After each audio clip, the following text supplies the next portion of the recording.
വിയ്യൂർ അതീവ സുരക്ഷാ ജയിലിൽ എത്തിച്ച് ഗോവിന്ദച്ചാമിയെ നിരീക്ഷിക്കാൻ കൂടുതൽ ഉദ്യോഗസ്ഥരെ നിയോഗിച്ചു. ഗോവിന്ദച്ചാമിയുടെ ജയിൽ ചാട്ടത്തിൽ ഉദ്യോഗസ്ഥർക്ക് സംഭവിച്ച വീഴ്ച വിശദമായി പരിശോധിക്കുമെന്ന് ജസ്റ്റിസ് ശ്രീ എൻ രാമചന്ദ്രൻ നായർ റിപ്പോർട്ടറിനോട് പറഞ്ഞു. വിയ്യൂർ ജയിലിലെ അതിസുരക്ഷാ വലയവും ചാടിക്കടക്കാൻ ഗോവിന്ദച്ചാമി ശ്രമിച്ചേക്കുമെന്ന കണക്കുകൂട്ടലിലാണ് നിരീക്ഷണത്തിന് കൂടുതൽ ഉദ്യോഗസ്ഥരെ നിയോഗിച്ചത്. സെല്ലിന്റെ അകത്തും പുറത്തും CCTV ക്യാമറകളും സജ്ജമാക്കി.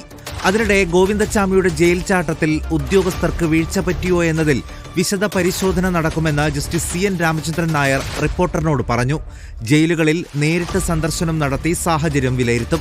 ജയിൽ ഉദ്യോഗസ്ഥർ വീഴ്ച ഉണ്ടായിട്ടുണ്ടോ എന്ന് ഞങ്ങൾ ഇതിന്റെ ഒരു പരിഗണനാ വിഷയത്തിൽ ഉണ്ടെങ്കിലും ഇല്ലെങ്കിലും അതിനെക്കുറിച്ച് പറയും. അങ്ങനെയുള്ള വീഴ്ച ഉണ്ടാകാണ്ടിരിക്കാനുള്ള കരുതൽ നടപടികൾ എന്തെല്ലാം സർക്കാർ എടുക്കണം, ജയിൽ ചട്ടങ്ങളിൽ മാറ്റം വരുത്തണം, അതിനെക്കുറിച്ചെല്ലാം പഠിച്ച് റിപ്പോർട്ട് കൊടുക്കും. അപ്പോൾ ഞങ്ങൾ ജയിലുകൾ സന്ദർശിക്കും, പ്രധാനമായിട്ടും സെൻട്രൽ ജയിലുകളൊക്കെ, മെയിൻ ജയിലുകളൊക്കെ.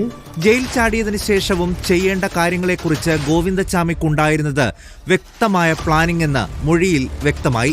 തമിഴ്നാട്ടിലേക്ക് കടന്ന ശേഷം മാധ്യമങ്ങളെ ഉപയോഗിച്ച് നിരപരാധിയെന്ന പ്രചാരണം നടത്തുകയായിരുന്നു ലക്ഷ്യമെന്ന് ഗോവിന്ദച്ചാമി പോലീസിനോടും ജയിൽ ജീവനക്കാരോടും സമ്മതിച്ചു. ചെയ്യാത്ത കുറ്റത്തിനാണ് തന്റെ ജയിൽവാസമെന്ന് ബോധ്യപ്പെടുത്താനായിരുന്നു കൊടും കുറ്റവാളിയുടെ നീക്കം. റിപ്പോർട്ടർ, തൃശൂർ.